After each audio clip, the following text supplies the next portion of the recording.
मध्य प्रदेश में इस साल के अंत में विधानसभा के चुनाव होने हैं। एमपी में सभी पार्टियां इन चुनावों की तैयारी में लगी हैं। बात कांग्रेस की कर लेते हैं। कांग्रेस इस वक्त सत्ताधारी बीजेपी से लड़ने से पहले लग रहा है अपनी ही पार्टी में अलग अलग बन गए गुटों से लड़ने की तैयारी में है। कांग्रेस में कमलनाथ इस वक्त जो कि मध्य प्रदेश कांग्रेस के अध्यक्ष हैं, उनके नाम पर ही कई नेता और कई सारी बातें, ये वाली कहावत कुछ साफ होती दिखाई दे रही है। ये सब कुछ हो रहा है क्यों? क्योंकि कांग्रेस में मुख्यमंत्री पद का दावेदार कौन होगा, इस सवाल पर।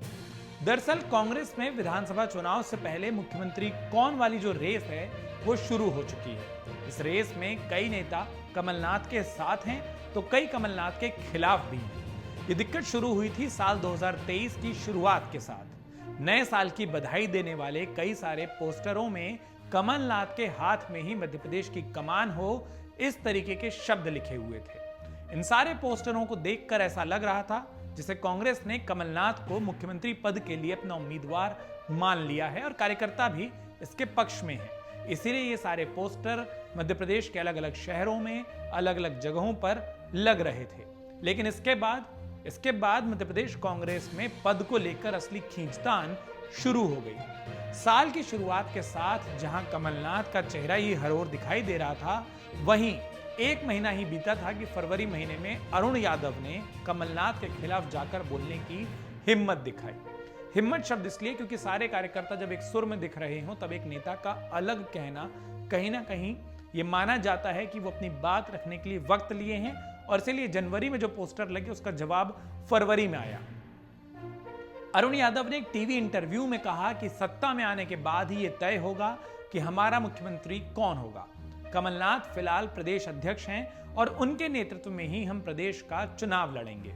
लेकिन इसके बाद अरुण यादव ने कहा कि फिलहाल वेट करिए, दिल्ली को तय करने दीजिए, चुनाव जब होंगे, नतीजे जब आएंगे, उसके बाद विधायक दल की बैठक होगी और यही प्रोसेस होती है।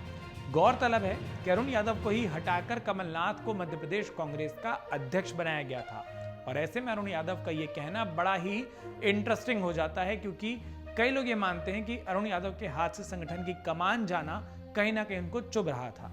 अब अरुण यादव का यह बयान जैसे ही कमलनाथ के चेहरे से अलग राय रखने वाला आया, और भी ऐसे कांग्रेसी जो कि कमलनाथ के खिलाफ या फिर कांग्रेस में रहकर भी कमलनाथ से बहुत ताल्लुक नहीं रखते थे, वो उनको बोलने का एक खुला मौका दे रहा था। बारी आ गई पूर्व नेता प्रतिपक्ष अजय सिंह की। उन्होंने भी कमलनाथ के चेहरे पर सवाल उठा दिए, उस दावेदारी पर सवाल उठाए। उन्होंने कहा कि कांग्रेस की परंपरा रही है कि केंद्रीय नेतृत्व और विधायक दल ही नेता चुनते हैं, कोई भी व्यक्ति खुद को मुख्यमंत्री पद का दावेदार नहीं बताता। इशारा साफ कमलनाथ की तरफ था। ऐसा नहीं है कि कमलनाथ पर इन सारे बयानों का असर नहीं हुआ।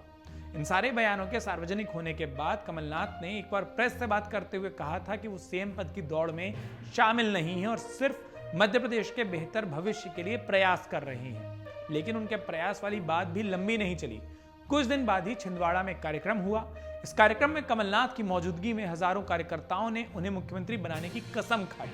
कमलनाथ ने इस कसम पर कुछ भी नहीं कहा, जो कहीं ना कहीं उनकी सोच और उनकी इच्छा की ओर इशारा कर रहा था। खैर, विरोधियों की कितनी ही बात क्यों ना हो, कमलनाथ ने मध्य प्रदेश में कांग्रेस के लिए काफी काम किए हैं और इसीलिए वो पार्टी के लिए बेहद उपयोगी और एक बड़े चेहरे हैं। आज की तारीख में मध्य प्रदेश कांग्रेस के सोशल मीडिया के हर नारे, हर तस्वीर, हर पोस्टर, हर ट्वीट में कमलनाथ का चेहरा साफ तौर पर नजर आता है। कमलनाथ को पूर्व मुख्यमंत्री दिग्विजय सिंह का भी साथ मिल चुका है, जिन्होंने कहा कि कमलनाथ का नेतृत्व पार्टी के लिए बेहतर होगा।